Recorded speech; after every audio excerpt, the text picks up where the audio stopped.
Hey everyone, welcome back to Amariq Studio, and this is the next video in the Figma Mastery series. In the last episode we talked about frames, groups and sections and learned how to keep our layouts clean and organized. Now it's time to go one step deeper into layers and hierarchy. If you have ever felt lost inside the layers panel or confused about why things overlap or disappear, this video will clear all of that up. Let's start from the basics. Every element in Figma, text, shape, frame or group, sits on a layer. Think of it like stacking sheets of paper. The layer that's on top will always appear above the one that below it. You can see this clearly in the layers panel on the left side. The higher a layer is in the list, the more on top it appears visually on the canvas. Now here is why hierarchy comes in.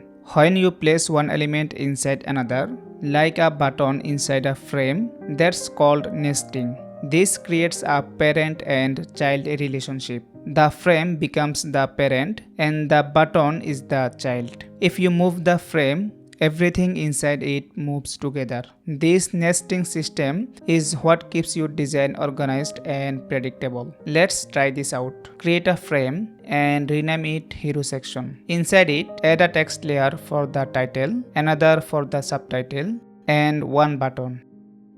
Now if you expand the arrow beside Hero Section in the layers panel, you will see everything nested properly inside. That's how hierarchy works. Clean, structured and easy to manage. If you ever see a layer sitting outside when it shouldn't be, just drag it underneath the correct frame in the left side. That's how you fix broken hierarchies. Next, locking layers. Sometimes you want to prevent accidentally selecting or moving something like a background or an image. To lock a layer, just press Command Shift L or Control Shift L on window or click the little icon next to it in the panel. You will notice it becomes unselectable on the canvas.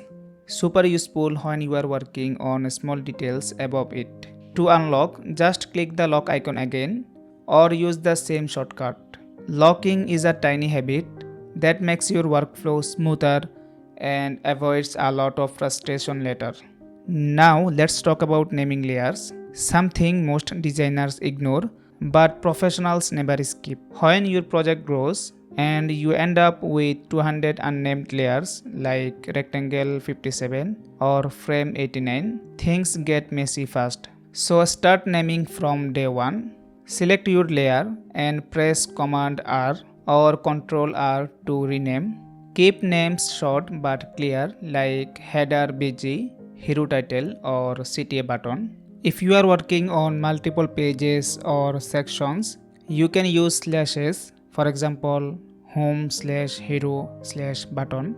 This helps organize layers in a folder-like structure and makes everything easy to find later. Before we wrap up, let's do a quick recap. Layers are like stacked sheets. Top layers appear above the lower ones. Hierarchy defines how elements nest and move together. Locking prevents mistakes when editing. Naming layers properly keeps your workflow fast and professional. If you follow these habits from now on, you will never feel lost inside your Figma file again. And that's it for this video. In the next one, we will start setting up your first project. How to create a new file, set up your page, and prepare everything for a clean start before you dive into real UI design. If you are learning something new, drop a like, subscribe, and keep following the Figma Mastery playlist because we are slowly building your full design foundation step by step.